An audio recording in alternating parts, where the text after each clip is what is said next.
Hello, everyone. Welcome back to the Challenge Season 40 Battle of the Arrows or RHAP podcast for episode 9. I am Brian Cohen. With me, as always, is my co-host, Ali Lasher. How are you? I feel like we're back. I just feel like we had a little slump a couple episodes ago, and like with TJ, spoiler alert, saying we're shifting to a new format with a great episode this week. Like, we're back. I'm all in on Challenge 40. Never doubted it for a second. We're here. Yeah, I felt the same. This was a great episode. I thought last week they should have pulled the ripcord and then on a good note shift to the next game. But you know what? They hit on 17. They got a 4. We got 21. We got a great episode here, and we're walking out a winner. So I think the first half of this season, if this isn't probably about the first half, this first format was, I would say, a big success. I think it went very, very well, about as well as a challenge format probably could have gone. When you said 17, I was like, 1, 2, 3, got there. Yeah, now I do think, I hope the audience stayed with it, because just based on our numbers on the YouTube, when the show got crappy, the people left, which I understand, right? I always think, if I were just a viewer and not doing this, which honestly it's hard to remember to a decade ago, but where would I be maybe I'll let a few pile up and watch 3 in a weekend or something, and I think we probably hit that slump, so I understand why viewers are cooling off, but come back, everyone. Cut that for TikTok or something, or make a little jingle and be like, we're back. But people need to know that the season has picked up again. Yeah, I hope they really push. I mean, at the end of this episode, we got the classic mid-season trailer. So I hope they really push that on social media of this is it. This is the mid-season trailer. There was the shakeup. Everyone come back for the strong second half push because, the trailer looked great. Most trailers always look great, so it's hard to get a sense of it. But I'm liking what this format could bring with the individual, but still picking targets, and it's a free-for-all now. It's not just era specific. So I think they've set up a lot of good storylines for the back half of the season. A lot of the big players are still in it, so we're gearing towards potentially big winners for season 40. So it's looking pretty good. That's so fair. I was drum up the band, make a jingle, and it's actually that's not our jobs. Hopefully MTV pushed out the trailer. That was a totally fair response. I was thinking also small. That though, I will happily cut that clip and drop it on TikTok. Not that clip. Do the Apple dance or something again with Sunny, and be sure. This show's good again. Perfect. I'll get right on that. You're the TikTok person, whatever. But the spirit is there. Right. It is. So one thing that I'm not sure if we really touched on enough that I hit me when watching the beginning of this episode is have we said enough about Rachel? I feel I was very high on Derek, and certainly things have been said about Rachel, but just it really hit me in sort of the recap and then her walking in with Corey of just how unbelievable it is that she should survive even to this episode, and then what happens in this episode. Crazy. Yeah. But already in the beginning, I was I don't know if we gave her enough flowers. It's interesting. I feel maybe we didn't, but I don't think flowers were necessarily needed to be given until this week. Because, okay. Rachel's was good this season. But this week, absolutely. If you put a pin in it before this episode, this is all the flowers. Give the full bouquet, the $50,000 wedding flowers, give it all to her. But before this week, if a team was going to get down to one person, someone just had to be that person just by sheer chance. And she won a couple eliminations and they were very good, but she wasn't she wasn't an individual for a team for multiple episodes. She just got to this point. So I don't think we necessarily need to, throw the parade for her right now. I think this episode, sure, this was amazing. The fact that she wins this week, does a great move getting the vacation lines against each other, sets up herself up very well for the second half. Sure, give her all the flowers. But until now, she was good. But she wasn't iconic, though, I would say. All right, I got a clap. I usually have flowers back here, but I had given them to Rachel, so I will recall them. But, maybe it was just the fact that Rachel comes in the beginning of this episode with the attitude of that it would even be possible for her to win this daily. Right. And I really think only a few people, one of them is Derek and one of them is Rachel, to even think that on their own they could win a daily or have an attitude. I feel a lot of even the challenge greats might be coming in with a defeatist attitude. Give us a break. We need a break. We have one, whatever. Rachel, it's not just for the confessional. She's like selling this, and I think she believes that she single-handedly could win a daily, and then she does. But I think the mindset is key and so uniquely Rachel that I was like, damn, she really has been the one for era one, pounding the drum. Stop asking for a break. Stop giving up and saying there's nothing we can offer. We can start winning. We can do this. We're strong. We're not old. Like, she has championed that for her era. And that's that I'm giving her the flowers. I'm giving her the flowers. Yeah, sure. You could give her the lashy. That's fine. You can give it to her. But like, I think if you're like comparing it to like the other iconic, I would say probably in reality TV, like the person who survived everyone else with Stephanie in Survivor. Like, I think that is more iconic because she literally had to survive every single tribal, every single week. She had to like do something to keep herself safe. There was only a couple of weeks where Rachel had to do something to keep herself safe. It just by the semblance of the season. There was just a couple times she was going to be a target, so she didn't have to like dodge so many bullets coming at her all the time. So again, like, give her the flowers. She was great. Again, this episode notches her up to that next level. Up until this point was pretty good. Wow, not Brian pitting women against women. Like, oh god. Fair enough. Her attitude is good, but not the best in reality TV history. Okay, so speaking of a questionable attitude this season, who I love and will sum for, we get a little bit more insight into why Ryan volunteered last week of all weeks. And you, I think, expertly surmise that perhaps he thinks Rachel is going to lose and then it won't be a men's elimination. He's got a different spin. Like, I want to keep Rachel safe, so I'm going to volunteer. No, so I thought this was a horrible move for Ryan to volunteer going into this week. Someone had the opposite opinion on our Facebook group. It was like, oh, but if Rachel loses, maybe men's heat will be like a free. And that would have been a fair point. And I think that's probably what they would have I done. thought you said that. Did I read that in the Facebook group? Okay. Credit redacted. Flowers credit to the commenter. I said it was a bad move because I didn't even think Rachel was doing this daily. Again, like, I thought she was going to be doing like some like side mission, getting, doing something for TJ or something like that. So I didn't think she was going to be in the mix doing this daily, which is why she I thought was going to be watching Gladiator at a preview. I thought she was like going to be gearing, like figuring out which seat was the best one to take during the premiere. So I didn't know what was going to be happening. So I just thought it was only 3 men competing and there's going to be no chance for Ryan's politics to save himself if they didn't win. But I don't know. I completely lost. What was the question that I was like answering? Well, do you buy that Ryan's reasoning was, I'm now volunteering so that I can keep Rachel safe, despite having other times where she was a target and I did not volunteer? Yeah, I mean, I guess so. I mean, he could have kept her safe if they won. He could have been like, yeah, I'm not voting at Rachel, and probably would have went that way. But as Rachel proved this week, she doesn't need Ryan to keep her safe.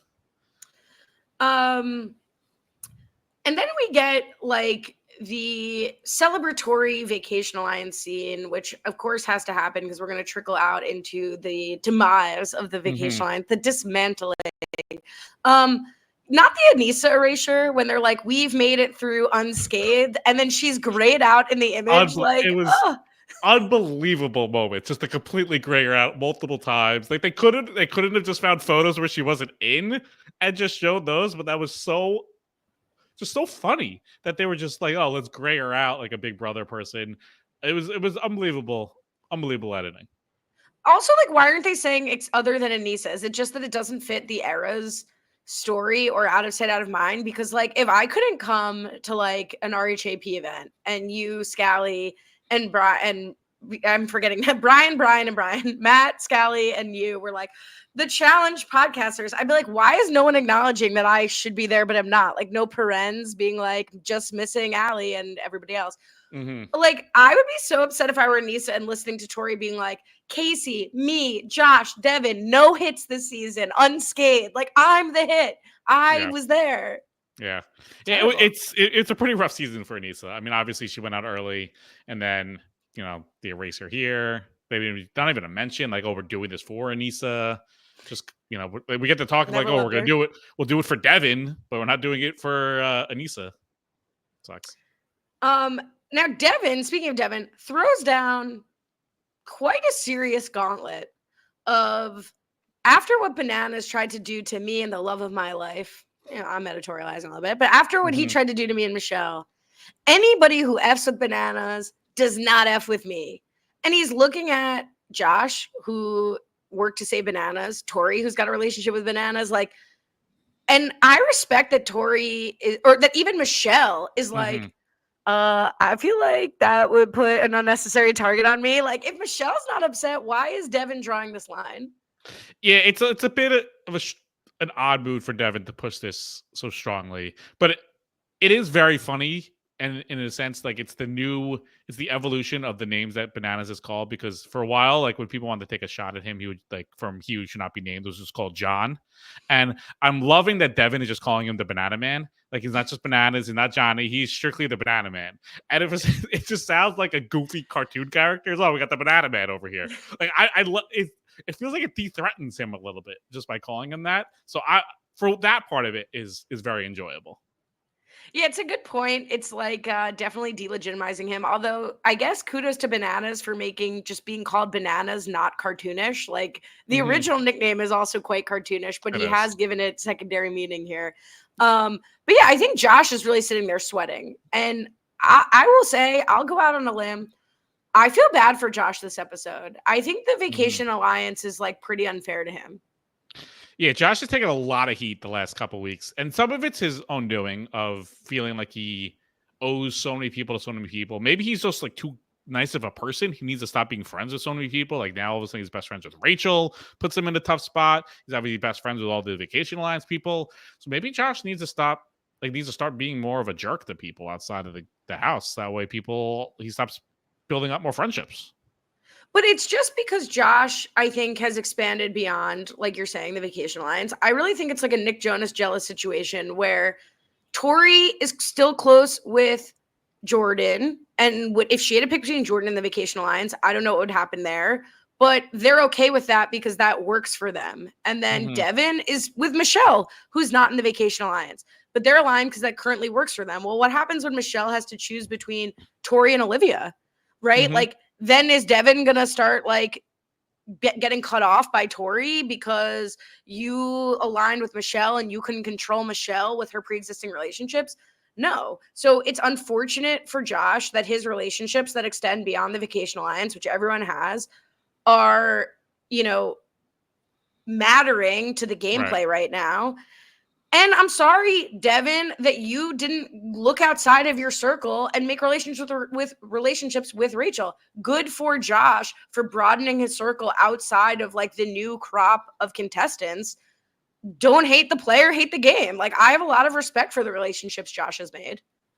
I think though the overarching point about the frustration with Josh, like Theo kind of sums it up with like his one-liner dig of like, all right, Josh, it's time to show like your value to this alliance in the sense of Josh is not as an alliance member, Josh is not there to win a lot of dailies. He's not there to be in position of power by winning himself and like enforcing his will that way. His importance to an alliance is the social connections that he's able to bridge outside of that alliance and how he can then utilize it. But if he has all these social connections and he never, you know, never like uses them to any sense, he never like cashes in a check with anyone. Like that's what was Corey's frustration last week. It's like, all right, I got Josh here to support me. He didn't cash in a check there. If Casey and Devin, they feel like, all right, Josh has a connection here with Rachel. He's not cashing in that check. So like, what are for other people working with Josh, if he has all these social connections, but he never uses them for anyone's benefit, what benefit is Josh to us other than just Josh is going to be protected by more people? Yeah, I think Josh's biggest legitimate crime was saving Bananas and Laurel when he like had the authority to do that, and there really wasn't that much of a relationship to be saved on that front. I think here Josh really, I believe, couldn't do anything. And even Michelle's argument that he should say, if you don't do this, if you don't make a move that's bad for your game, sorry, if you make a move that's bad for your game, we can still work together. And if you, oh my God, why is my brain just broken? Let me just start again. I wish this was on video because I could be like, cut. Not that we ever freaking did that. Okay. If you do something, he's basically saying, do something in your worst interest, do something that's the antithesis of being good for your game for me. That is a very difficult argument to make. I don't care how close you are to someone. And I won't be able to promise you undying loyalty, undying safety. He's not asking Rachel to do something to save him. that would be more understandable. He's now saying, my friendship with you is on the line every time one of these 8 people is in jeopardy. And that's just not realistic. And I'm sorry, I don't see Devin doing that for Josh. Absolutely not. I don't even see Casey doing that for Josh. I see Casey doing that for Nani. Mm-hmm. But I think everybody would kind of do the same thing Josh did, which is like, if I can make an argument, I'll make it. But I don't really think there was an argument to be made to Rachel that she wasn't already appreciating and throwing away smartly.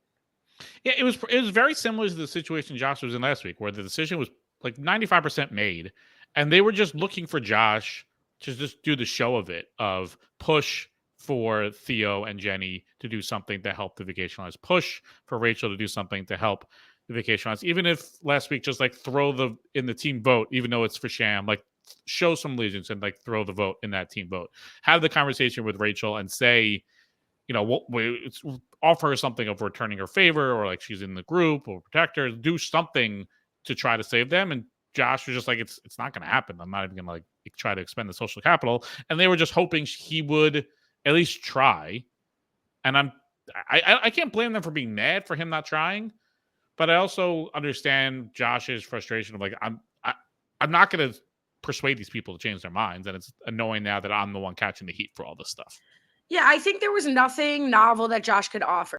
There was nothing Rachel could do. The reason I'm sorry, there's nothing Josh could do for Rachel that she wasn't, again, appreciating. Like, there was no argument to be made. And I think that's what they were mad about, is they got screwed, right? Like, they kind of accounted for a lot of scenarios. They did not account for the world where Rachel wins single-handedly, Right. and you got. So, you know, you're right. I get why they're frustrated in the situation, but I don't think it's Josh's fault. The reason I think it differs from the Theo Jenny thing is that Theo and Jenny were looking for the team to give them cover that the move was okay. That's not what Rachel was doing. Rachel didn't go to Josh and say like, "Hey, I'll save Devin if you're telling me, Devin and Casey, if you're telling me this is critical to you. Is this critical to you?" And if he was like, "Nah," then I think there's a case to be made. Like, Jenny and Theo were looking for cover and he gave it to them. I think if you want a house sham vote, the votes are not going to come back in your favor. And then you have to still decide, okay, I'm still pushing the button. I'm still making the decision against my own team. I think that could have actually created a little bit more favor, or at least force them to own the decision and not blame it on the team. So it's a little different to me, but yeah, I think Josh is catching a lot of issues that are going to come up for everybody else as we continue into an individual game. Like, all of these people have connections outside the Vacation Alliance. They're all going to have to sort of pay the piper. And that's the stuff I'm most interested in. I want to see Jordan have to cause a wrench for Tori. Although now with Devin gone, maybe he won't. Yeah, I was surprised we didn't get a scene, or at least a confessional of Corey with his level of frustration with Josh last week. I thought there would be a scene of Corey being like, now look at Devin, Casey, and they're all seeing what I'm seeing with Josh. Like, he can't be relied upon. He says he's your friend, but when push comes to shove, he doesn't do anything. Something like that. I was surprised we didn't get a little Corey clip there of like kind of twisting the knife a little bit. Yeah, no. I mean, the gag is, it's like the Corey part would be against the Vacation Alliance. Maybe that's Corey. That could be Corey saying it right now. Yeah. We have a direct line. We do get him saying like, yeah, just as a reminder, I'm loyal to Nehemiah, not to Josh. And it's like, we know. We got you. All right, should we get to the daily? Which, if you don't know why people love Ryan, it's like bottoms out. Love it. It's perfect. Like, incredible. Very funny scene. Yeah, bottoms up. For this one, I think it was bottoms out. Bottoms out, excuse me. Yes, bottoms out. Each era will be suspended in the air in a crate. At a certain point, the bottom will drop. After 5 seconds, the bottom will drop, and there'll be a certain amount of handholds and footholds that each team will have, and that will be determined by how many math equations they can get right as they speed on through. I believe there are 20 of them. So how many of them, maybe even more than that, might have been 40. How many of them you can get right? That's how many hand and footholds each era will have. I loved this. what I will say is there are a lot of unanswered questions to me about how the holds were allocated and if like they got to select where they were. But ultimately, I don't care. I thought we were like begging for a winnable challenge for the downtrodden team. And this was not easily winnable for the downtrodden team, but very possible to win. It was very possible to me seeing this that Rachel would be stronger than the strongest person in every other era. And that's essentially what it came down to. And I was like, slay, 10 out of 10, loved it. Yeah, this was the bizarro of last week's daily, where having more people was clearly a huge advantage, and the bottom, like era one, had no chance. Here, like you said, era one had a only because it's Rachel is it an advantage. If it was just like Ryan left or Theo left or whoever left, they would have been out. Like they just had one shot. They had the chip at the table. That's all they had. But at the very least, it gave them a chance either to win, like Rachel goes on to do, or could have easily finished second or third, just as easily, and just like not lost, as like they had no chance of not losing last daily. So this was very good. The only gripe I have, they don't have the budget for four before crates in there, containers, or they all just can't be in there at the same time. I don't know. Just when it gets to time, there's always the tinfoil hat people that'll get to scream out, yada yada yada. So like they can't just have them all going at once. And honestly, from a TV perspective, that's even cooler to see Rachel hanging there with like the 19 other people all dropping, and it's just Rachel hanging on. Like that's a much more appealing television product. I don't know why they couldn't have done it that way. Yeah, and if Big Brother can do it where people are like hanging on something all at the same time, like it doesn't even necessarily need to be in the format they had it. Like you could just be like on a wall. But it didn't bother me this time, but I hear you for sure. I think to give it another positive, I really did like the deployment of the equations. I normally like hard on them about the math, but this like made sense to me where the amount of equations you can solve is the amount of footholds you have. And it's certainly easier for people with more team members, ideally. And those are the teams that need more footholds. That makes sense. And when I first saw it, I was like, oh, shoot, Rachel's only going to get a few. And it's like, well, Rachel only needs a few. That's she only needs 4. Kind of a perfect situation. Yeah, as long as she got 4, she'd be in pretty good shape if she wanted a couple extra on the move around. But again, to your point, we don't know how they got the pick, where they all kind of built in. You got to choose which hand and foothold you got. I don't know. I guess it's not as important. But we did find a new fact about Laurel, because obviously she is an all-time coach, which we found out, I believe, from All-Stars or even earlier this season. She loves coaching, loves building people up. That's all 100%. We know that about Laurel. Really a people person. And then here we learned she is a mega math person. In her history of life, 100% in every single math test she has ever taken, including calculus. It's just incredible stuff from Laurel, and it's amazing. She just goes through the challenge rather than being like, the greatest mathematician of our time. Now you do math for your job is math. Can you say the same? No. You always No, not even close. That's the thing. It's a preposterous thing to say that you got 100% in every single math test. I guarantee she didn't get 100% on every math test through like 6th grade. Like at some point you're gonna mess up like a multiplication table, like the division. Something's gonna get messed up along the way. You're not gonna get 100 through calculus. That's crazy. Stephen Hawking didn't get 100 on every single math test he ever took. Do you know that for a fact? I feel like I could say that very strongly, that at some point in his entire life he has gotten something wrong. Is he one of your math heroes? I mean, honestly, he's like the first one that came to mind. I don't know who else would be the other ones. Sheldon Cooper. I feel like Sheldon Cooper got something wrong. He got something Big Bang Theory every once in a while. Dying. Yeah. Laurel again is just, doing the most. Is given like 30 minutes to also complain about that in the confessional. They're not doing her any favors. I feel like they could have edited that for time. To her point, though, it is funny that people do complain about, oh my God, it's math. And it is like 17 plus 13. Like that to that point is fair from Laurel, that it's, oh my God, it's math. And it is like just addition. And I understand addition when you're under stress, like time is counting down, or you're in heights, or you're in a final and you're like sleep deprived and you're super exhausted and everything. I understand it's not as simple as like doing it from the comforts of your couch, but it is just like simple math and subtraction. I was a little surprised that none of the teams said like, oh, we have 2 pegs per person, or we're going to pick like 3 people to get very well situated and then have like 3 people just drop automatically. Mm-hmm. Oh, yeah, I didn't think about that. That's smart. And it ends up, I think Devin ends up getting like 4 holds. So perhaps when people drop sooner, like there's opportunity for expansion. But I would have liked to see a little more like strategy on how they were like putting people up there. But that's what Theo should have said he was doing. He was saving the footholds for everyone else. So that's why he just dropped. I did enjoy that. That was like one of the better parts of like it just dropping. And if you weren't set, you just fell, which I thought that was a good part of the daily.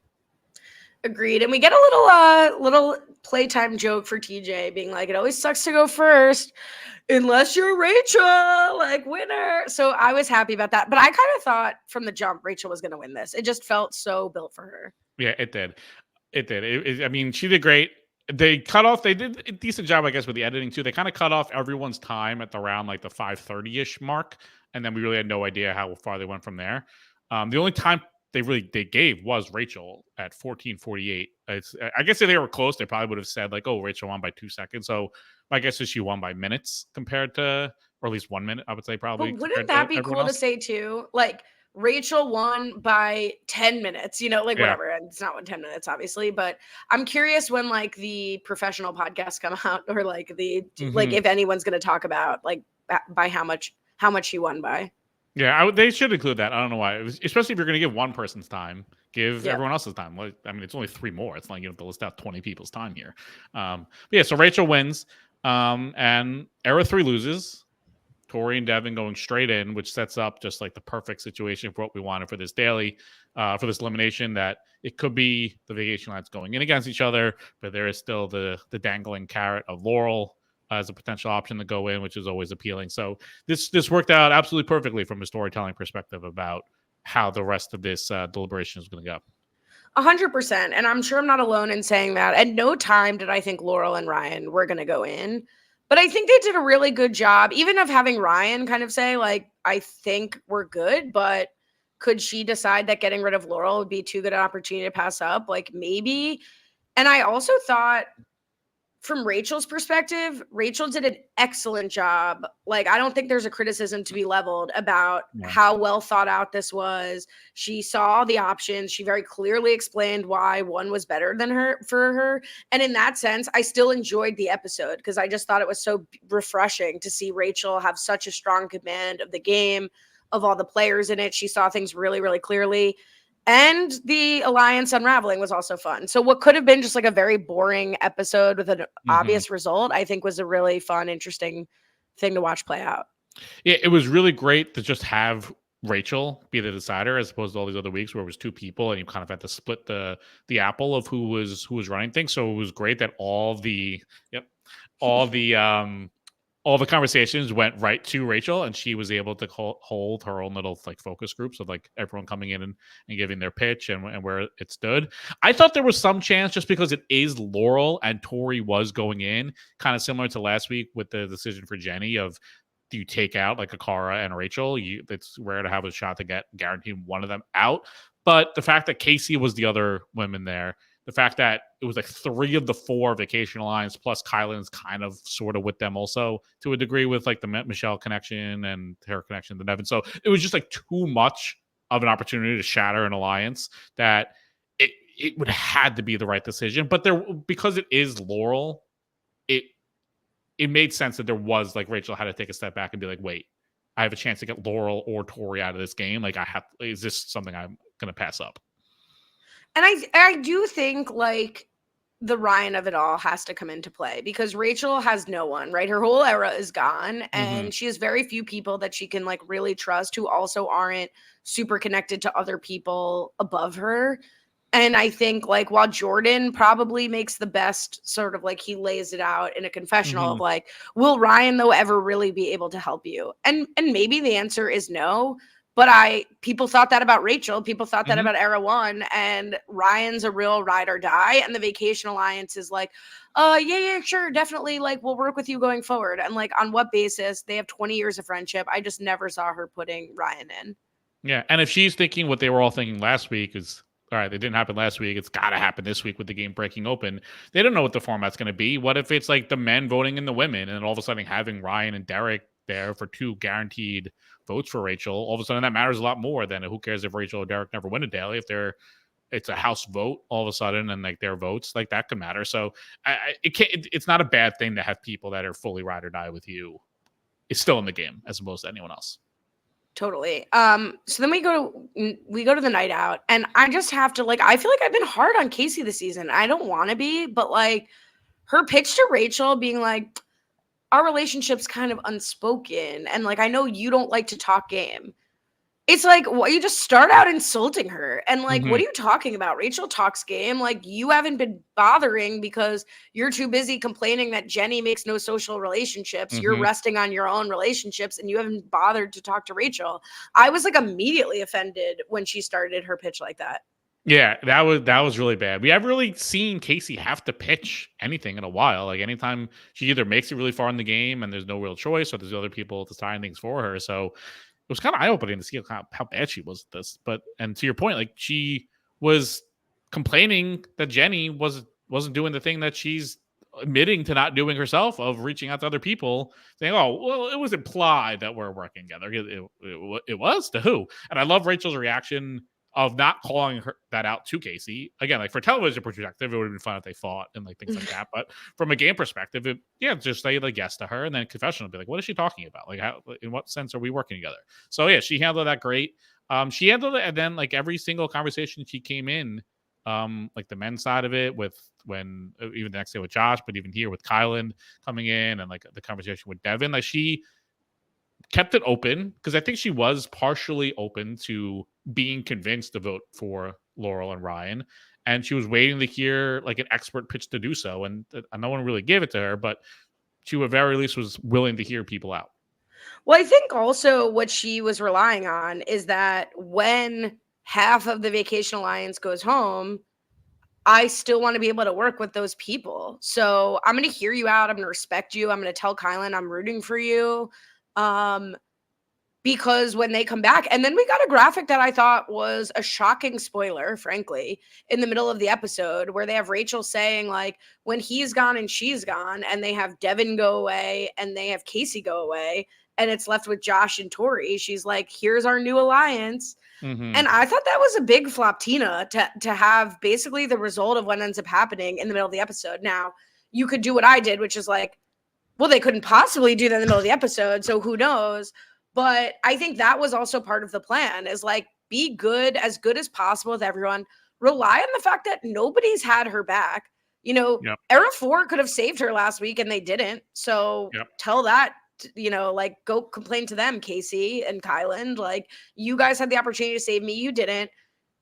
We'll be square after this, and we'll see what we see, and we'll move forward together. Like, I thought she handled it so well. Yeah, I even thought, she has a conversation with Kylan. I think when even better so, that's the thing. When she tells Kylan that she is going to be putting them in, she like reassures him, like, I'm 100% rooting for you.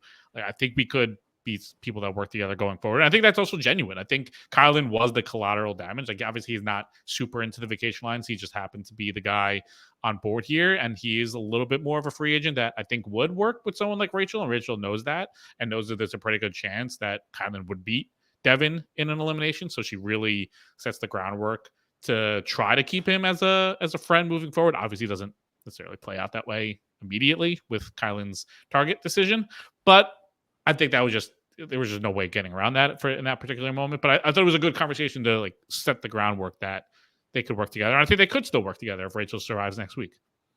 100%. And unlike all of the people who are so entrenched in their alliances, where like Corey's like, Josh, I'm taking this as a personal shot. If you put me in, I'm taking it as a personal shot. Here, it's like Kylan even says like, all right, Rachel's not somebody I'm going to act like I owe something to. Okay, right? Like, that's where they're both at, right? They're equally not in debt to each other, but they're not taking it as personal shots. And I think that's the ideal way to walk away with like blood on your hands from one of these. And that's a big credit to Rachel. And also like opportunity. Like, she's been in the house where no one's done anything for her. So like, who can really be mad? I do also want to praise Kylan for the initial conversation he has with Rachel, because unlike Casey, it's a good foil to Casey, where he kind of sits of like, what are you thinking? she gives her thought process of even why she'd consider not putting them in. And then he's got an opportunity to like work from what she's prioritizing rather than Casey, who's like, like it'd be great for me if you didn't put me in. So a lot of good gameplay happening here. I really liked it. And let's keep giving us some compliments. I thought Laurel also did a good job. I think there's been a lot of fair questions about Laurel's social standing in the house, but I think she comes in with Rachel very level-headed and tells her exactly how she feels. Like, look, clearly I don't have that many people on my side, but that means there's people that I can all of a sudden start to work with, and that could be you. If you save me here, like we can work together. I thought she could have even hit it even more of saying to the degree like she could have hit that note that so many people have of like, I want the strongest in the final. I want to like run against the best. I want to prove I'm the best. And like, you're one of the best. And I would love to like battle that with you in the final. Cause Laurel's had that sense a little bit in the past. So like, I think she should have even hit that more to like feed into whatever ego Rachel might have in that moment of like, I want to have like the best women going against each other in the final. Let's save each other. But she doesn't mention that, but even regardless, I thought she did a pretty good job. Yeah, I agree. I was sort of two minds of like, I don't know if the I'm working with no one is good or bad, because certainly it's better than the Vacation Alliance because you're not in line behind anyone else. But also like you want the most bang for your buck here. So you'd like a favor here to come back with multiple people owing you. So I also thought Laurel could have been like, to borrow from Ryan, what did he call it? The female department is like, Laurel's lacking in the female department, but she comes with bananas. She comes with some relationship with Jordan based on that. Like, did they fake it? Did they throw it? Whatever. Like, I think she could have said she's got more than maybe she has that could stand behind Rachel. Now, maybe Rachel already feels like bananas is with her, but ultimately it works out. So I can't really dog Laurel's approach too much. I thought though in the chamber, she kind of makes that point in a different way of basically saying like, yes, I don't really have anyone, but I'm also probably going to be someone who wins a lot, where yes, you could have a quality of a lot of people that are going to help you, but if no one wins anything, what good are they? I'm just one person, but I might win like half the dailies going forward, so I can pay you back many, many times. So I think that like that point kind of feeds into that. Yeah, it does. I didn't think it was that great though, because like Laurel hasn't been empowered that much. I think Kylan kind of usurps that by saying like our era's been in control the most times, and Laurel highlights it's an individual game, but like Casey, Tori, like people could, and technically by putting in Laurel, you did a favor to Tori and Casey, even though Tori's still going to go in. And in the event that Tori beats Laurel, like now you've got two people who could win probably just as much as Laurel in theory. Right. But yeah, I mean, it was a good pitch. I think it was like the obviously best move. And yeah, I think it's tough for Casey and Kylan again, with Theo and Jenny having just thrown in Derek and Rachel. It's like hard to say like, well, now that you can do something for me, just trust and believe we'll be there for you. Tough sell. A little tough. So we already talked really about the Devin blame of Josh. Anything else to say before the arena?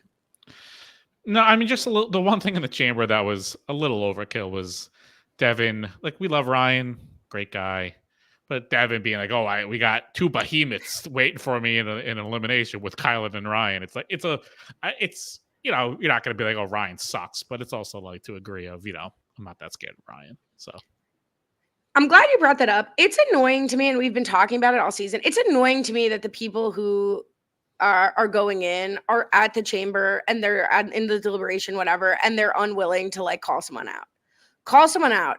Even Tori's like, well, like it would kill me to go against my brother, but I understand and respect you. I'm not going to call anyone out. Like, just beg, do something, like say something. Like, you're mad at Josh for not begging Rachel. You didn't even beg or make a case to Rachel in the chamber. Yeah. Can I ask I have a question. Okay. Why is Tori saying it's like to my brother and not my sister in regards to Casey? Well, of course, I hang out with them all the time and I get all of their inside jokes and their like, things and what they connect on. So let me tell you the answer. I don't freaking know. Go to the Challenge official podcast for that. I have to. It was just hot. I don't know. It was just like an odd thing, but it's like, why do Devin and Tori call each other Dave? Like, I don't know. Dumb. That's weird also. Dumb stuff. Yeah. You know, that's it. Yeah, so we get to elimination.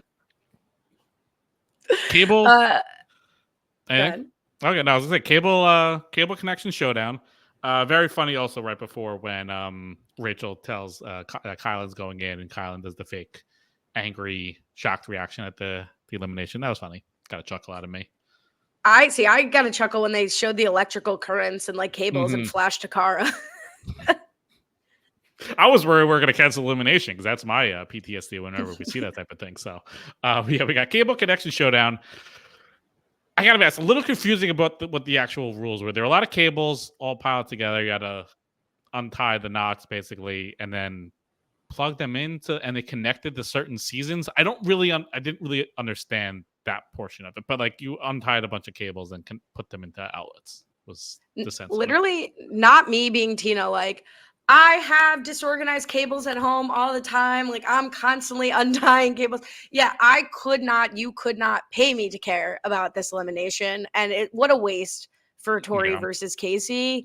It ended up being interesting for Devin and Kylan. And like, perhaps like whoever was like, oh, it's brain versus brain. Like, okay, I guess it was a good one for them. But, woo, this was, I think like they thought they would try to plug it in and like see if it worked and like try to remember, but that's not what was happening. And I think they're also like, you could match them up. Like it wasn't all the same cables. So like there was some like quote unquote puzzle to like know which one went in which.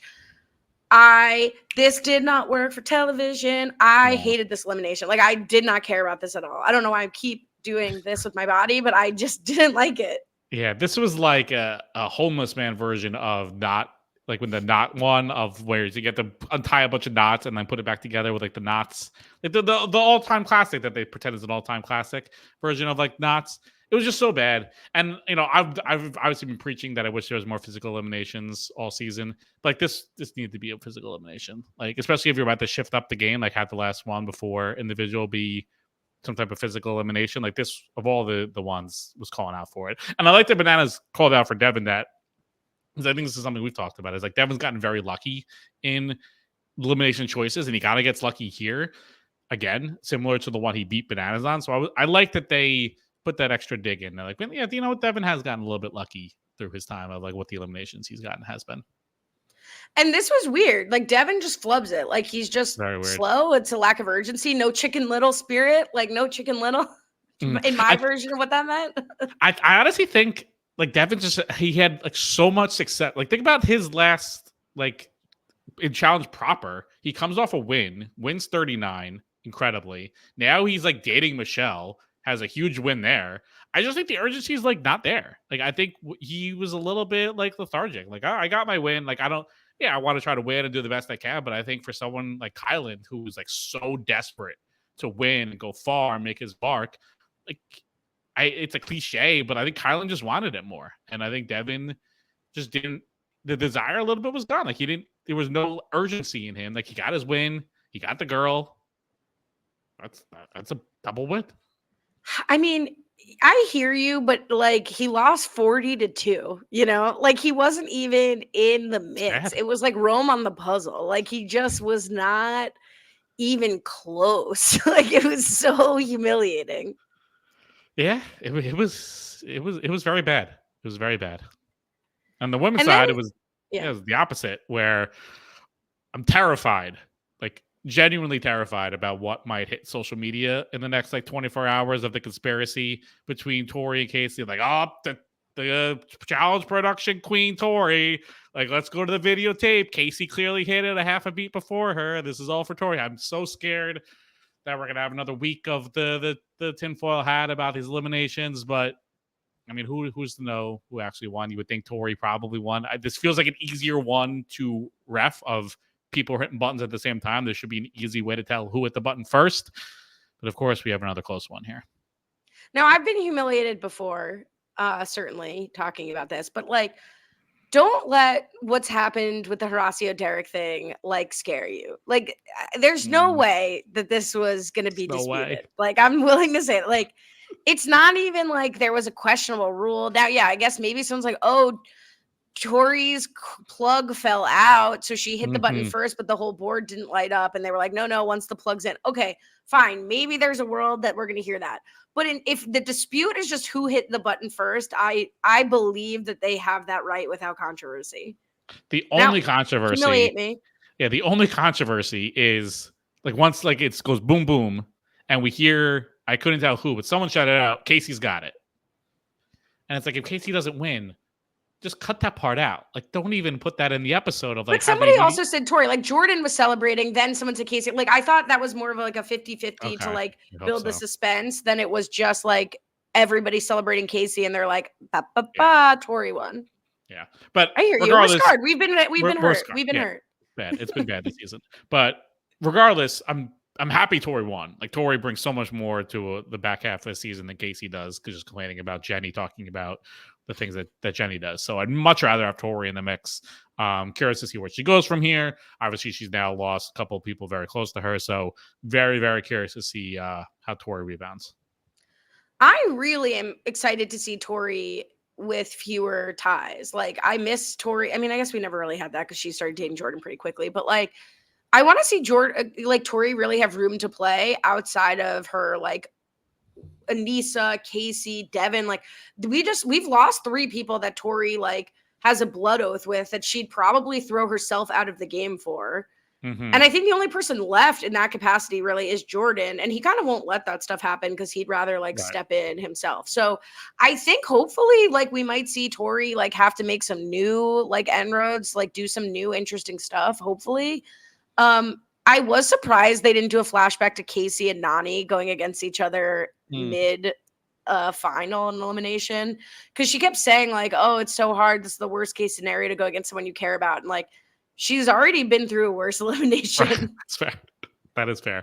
But we did get the first glimpse of Tori making decisions by herself in a sense. And I feel like this is an atrocious decision, because so we get the shift from TJ. He lays it up like, oh, everyone's going to pick your targets.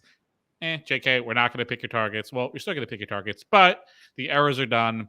We're totally individual, but the targets are here to stay. So Tori and Kyland are each going to pick 3 targets from any era they want. They can do anything they want. We go to Tori first. And I guess sticking to the era 3, era 4 alliance to a degree, that must be factoring in her decision. But even still, there was Nehemiah she could have picked. But she picks Derek, Ryan, and Bananas for the targets for the men. Yeah, I mean, it's interesting you say it's an atrocious decision. Like, I'm sorry, I don't really buy in Bananas confessionals being like, oh, Tori and I are cool. Like, obviously, you and Tori aren't cool on this season where you're not working with the people she's working with and you're working against like her best friend. And it's a big shot to take when you're like what you're saying, I think, is like Devin's gone. So now maybe she does need to work with Bananas, or could. Like, maybe she knows about Nehemiah and Corey's relationship and feels like more security there than Bananas being in bed with Laurel and Rachel and like all the other side of the house. So I didn't think it was like that crazy of a decision from her. So I would say the crazy part, if she wants to target Bananas, that's totally fine. But if you want to get Bananas out, you got to throw in better people than Derek and Ryan. Well, so do you assume... How would it not be 2 of the 3 target? Like, that's got to be because it, so it's just one person safe and the other 2 automatically go in and we have no deliberation and no decision. Like, I think what's going to happen is the winner of the daily is going to pick the person that's safe, and the other 2 go into elimination. That's so boring, but certainly a continued mechanism of the game. I mean, I think like she's probably picking a little bit conservative because she just doesn't know. Like, I could see it.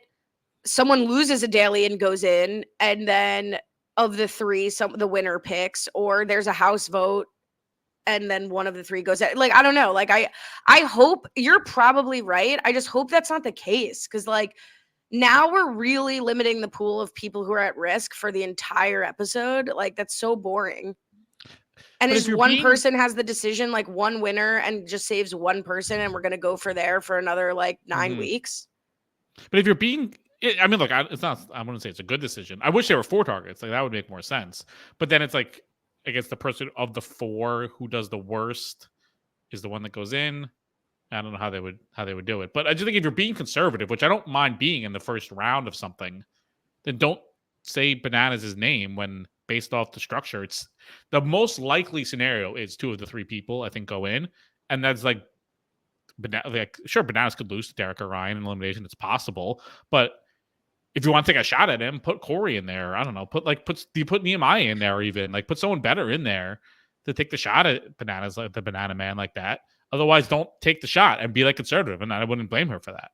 No, you're right. And this is so Tori's game, though, right? Like, I don't even think Tori's really taking a shot at Bananas. I think Tori's like, who are the 3 guys I'm not working with? And then I'll go from there. And I don't really think she cares if Johnny goes in. Frankly, it's not beneficial for her for Johnny to go home, assuming there's going to be some sort of paired component in the final. She'll never work with Johnny. Like, she'll never have to go against Johnny unless she thinks somehow like the eras will still have to run in the remaining eras, the finals. But I don't think she's really thinking as far ahead as even you are, right? She's like, all right, I want to pick the 3 people I'm not working with to nominate, and I don't really care what happens. And also, Devin's breathing down my neck right here and watching this, and this is meaningful to him, and that's kind of how the Daves operate.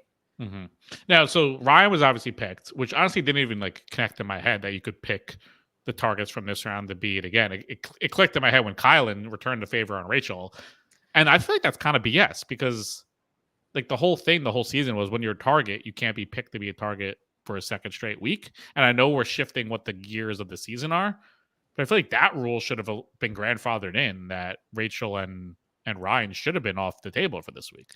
See, that's funny. I had the reaction for Rachel because she won. Like, I thought like she should have definitely been safe, but you make a good point that Ryan also should have too. I guess we're moving away from that because at some point we're going to run out of people. And if this is how we want to do it, where there's targets, it's going to be tough, but it definitely felt a little salty to me. I felt salty when Rachel got nominated. Yeah, that's personal. I was surprised he did it because he made a point of saying I think both to Rachel and Confessional, at the very least in Confessional, like Rachel's not someone now that I have to target. Like she's not like I have to get my vengeance on her. So I'm surprised he made that choice because I'm sure going into the elimination and like this target thing wasn't new. So like he had to have an idea of who he might have been picking anyway. So I was surprised he just threw Rachel's name out first too. It wasn't like said 2 names like, oh, I can't think of a third person. I'm just going to say Rachel because she said me. It was like the first name that he said was like, I'm throwing it back to Rachel. So I thought that was an odd move from Colin because I thought he really could have built something with Rachel right in this moment by not saying her name. Well, if you're saying that, then like the only other person to pick from, if you're saying he should have used like the 3 targets he was expecting to use is like Naya, right? Because Tori is not eligible. So he would have had to make a Hail Mary decision either way and pick, I guess, Cara Maria was the other person he should have said maybe instead of Rachel. Could have said Laurel also. But he's defending Laurel. Like he's trying to work with Laurel. He's like the only person on Laurel's side. Yeah, so they could have said Cara. I mean, he said Aviv. I think saying Jenny was crazy. Like maybe it doesn't matter because like Corey, Tori's like, I'm, era 3 gang loyal, like whatever. But Kylan's already crossed Jenny and clearly doesn't see any value in working with her. So it just is like, it feels personal. Like it feels kind of mean to have like someone win in your era and nominate you when they don't have to, but I guess that makes sense. Yeah, I mean, if you already crossed her, it's like the Big Brother move. Like you've already nominated this person, just nominate them again. So that made the most sense, just to say her name again. Yeah, and I guess same thing with Rachel. Just sort of like it's more just like, yeah, we could build something, but you're not going to keep it. You're not going to hold it against me because you put me in here, so I can easily return it. Now we're in this like gentle ping pong back and forth, but I think the gauntlet's kind of already thrown down. I don't think it's like impossible for them to work together again, but like if you immediately have power, it does kind of make sense to say the person who put you in, and then hopefully you can work from there. Yeah, the only way the back end, like if Rachel doesn't go in next week, that could like squash it. Like the next time one of them goes in, they might not say the other one's name, but if Rachel goes in and wins, it would be stunning if she didn't throw it right back to Kylan. You might as well. So what happens in the scenario you laid out if one of the targets wins the challenge? Then that just dictates they only pick one of the other gender to save. And the other 2 automatically go in. Like, I just think that's why it can't be that way. Because, like, what are we doing with the episode? Yeah, that's a good question. I don't know. I'm never right about these things. That's, just like marketing to tell everyone the season's back. It's also not my job to determine where we go from here.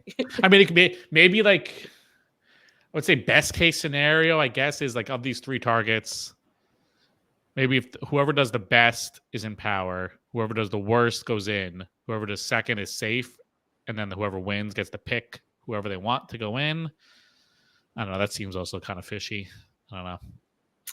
Here's what's interesting to me. With the loss of Devin, era 3 goes down to 4 people: Tori, Naya, Jordan, and Corey. Era 4 is at Jenny, Josh, Kylan, Michelle, Olivia, Theo. Era 1, obviously, just at Rachel. And the most people left are in Era 2: Aviv, Bananas, Kara, Derek C, Laurel, Nehemiah, and Ryan. So you think if it goes to any sort of deliberation or house vote generally, like Era 2 coming into the merge with the majority, and yet they're the most dysfunctional split team possible. And that's going to hopefully be fascinating to see how that shakes out. Yeah. So what, 7? Is it 7, 6, 4, 1? Is that what it is? It's 7, 6, 4, 1. Interesting. And technically, Era 3 and Era 4, if they're working together, they're 10. But you have Corey, who's pledged allegiance to Nehemiah, Jenny, who continues to be alienated by Kylan. Like, unlike sort of a Survivor season, people are not really thinking about making sure their tribe mates feel strong going into the merge. Right. So the board is wide open. It's pretty interesting. I think the one plus that the way they lay this out is that it seems like we're sticking with 2 people going home a week. It doesn't seem like we're going to be shifting to a men's round and a women's round. So that's at least a plus. So, I mean, look, we're at 18 people. So if we get to the final with 8, that's still another 5 weeks. What is that? 10, 11, 12, 13, 14 episodes. Final at the 15th episode. That's a very normal size season. So that's very possible. Yeah, I mean, a lot of shows start with this many people. We're halfway through. Just getting started. Some start with even less. Yeah, right now we're starting with Survivor. We're at Survivor, baby. Let's go. All right. We do see a pretty long explanation of the karma vote at the end of this. And I did respect that Casey is being smart and she wants her biggest bang for her buck being giving a 5 to Tori, so she gives all the other women ones. I respect that. That's very smart. That was very smart. I kind of forgot about it when they brought it up because it just has not been a factor at all. It's going to be so weird when it comes back into play in the final. So at least they're dropping hints a little bit as we go. Drinking game. Yes. Dun-dun-dun-dun. We have this. Yes, this is live. I was trying to do the math again. 13. I think this would be it. This would be for this. Yeah, 13 for this week. No, this is not. We don't have it for this week. I take it back. My math was wrong. So this would be. Wait, this would be for last week's episode, right? The drinking game rules. Yes, not for this week's. Okay, so we do have it. I take it back once again. We're back around 13. 2 people volunteered to be target.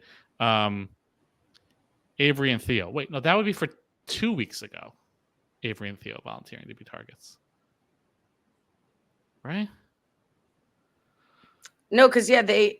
I don't know. Who cares? My Just brain hurts. Okay. 2 people making family analogies. And I think I read this last week. Okay, so then we don't have it this week. We don't have it this week. We don't have it. It's not this week. It's okay. We're good. I have a rule. Please. I'm gonna say nope. Every time someone nominates someone from their own era. It's a good one. I feel like I don't know. I don't think we had this on the list. I feel like it now has to be. Is anytime the Vacation Alliance is named. I think that's just. Well, we say anytime someone says an alliance name. Okay, then I'm gonna say anytime someone. You want to do it times 2 if it's the Vacation Alliance? Yeah, absolutely. Squared. Perfect. All right. That's episode 9. You can subscribe. roboswebsite.com/challenge feed. Follow me on Twitter, _challenge wrap ups on TikTok. Follow you. Can't follow me anywhere. Join us in the Facebook group. Leave us your thoughts, your feelings, your opinions, and hopefully your 5 stars on Apple Podcasts or wherever you get your whatever reviews podcasts. And no new girl old guy this week due to the Jewish holidays. So hopefully we'll be back next week. And that's it. That's it. Till next time, have a good one.